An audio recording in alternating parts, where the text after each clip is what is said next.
dengan kita mengenal diri kita sendiri,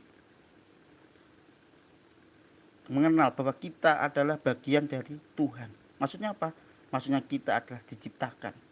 Ketika kita bagian durian, kita yang diciptakan, maka sudah sepatutnya, selayaknya kita selalu berserah diri kepada Allah Subhanahu wa taala. Berserah diri tentang apa?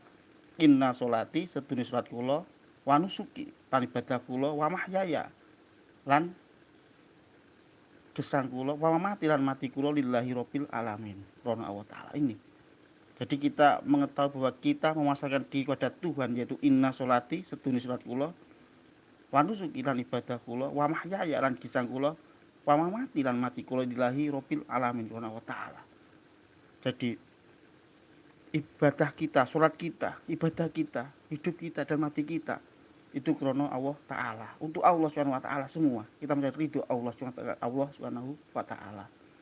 Maka niatkan dalam hati bahwa ketika kita beribadah, ketika kita dalam aktivitas apapun, itu semata-mata itu yaitu mencari ridho Allah Subhanahu wa Ta'ala. Jangan sampai ada penyakit riya, penyakit ujub, penyakit menyebabkan diri, karena kita masih ingat awal mula iblis tergelincir dari surga.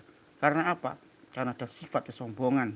Dia tidak mau menghormati Adam, menghormati Nabi Adam alaihissalam, akhirnya tergelincir. Allah murka. Karena apa? Karena iblis merasa lebih baik daripada Nabi Adam alaihissalam.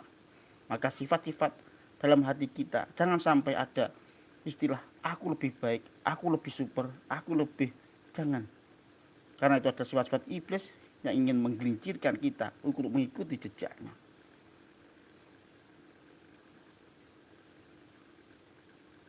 Itulah sebuah kehidupan tentang cahaya Islam. Jadi keberadaan ajaran Islam dapat menjadi cahaya umat manusia dalam mengarung kehidupan. Untuk itulah sumber ajaran Islam yang tertera dalam firman dan sabda dapat menjadi obat bagi kehidupan umat manusia. Obat apa? Obat penenang hati. Obat kita menuntun dari jalan gelap menuju cahaya. Kita masih ingat bagaimana Nabi Muhammad SAW diturunkan di muka bumi. Untuk apa? Innama bu'istu liutami mahromil akhlak. Membagusi akhlak. Pada saat itu zaman jahiliyah hancur-hancuran tentang moralnya, tentang akhlaknya rusak. Maka turunlah Nabi Muhammad sebagai penyelamat, sebagai orang lentera, orang bercahaya. Tentang apa? Tentang membagusi akhlak. Menuju apa?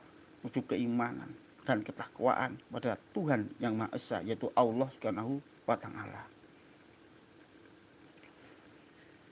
Cahaya Islam bersama firman dan sabda dapat dijadikan tuntunan bagi umat manusia, supaya umat manusia dapat memahami makna tentang nilai-nilai Islam, tentunya dapat mengaplikasikan kehidupan sehari-hari secara Islami.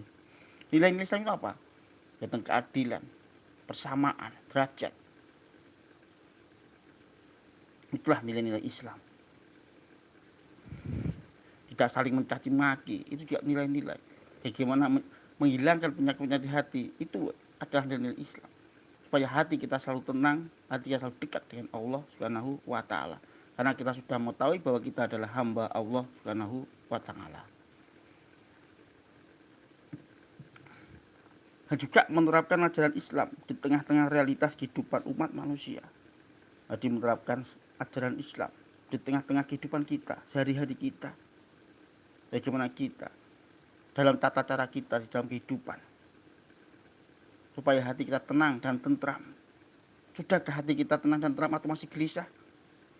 Jika masih gelisah, maka perlu kita memahami diri sendiri. Sebenarnya tujuan kita hidup di dunia itu apa? Wa ma khalaqtul jinna wal insa illa liya'budun. Dan Gusti Allah menciptakan manusia dan jin supaya apa? Supaya menyembah, supaya taat kepada Allah Subhanahu wa Ta'ala. Itulah tujuan Allah menciptakan kita. Maka sudah selayaknya, sudah sepatutnya kita menstatuskan diri bahwa kita adalah hamba Allah Subhanahu wa Ta'ala dan kita ada bagian dari Tuhan itu. Maksudnya bagian apa? Yaitu bagian bahwa kita adalah yang diciptakan dan Dia Allah Subhanahu wa Ta'ala yang menciptakan.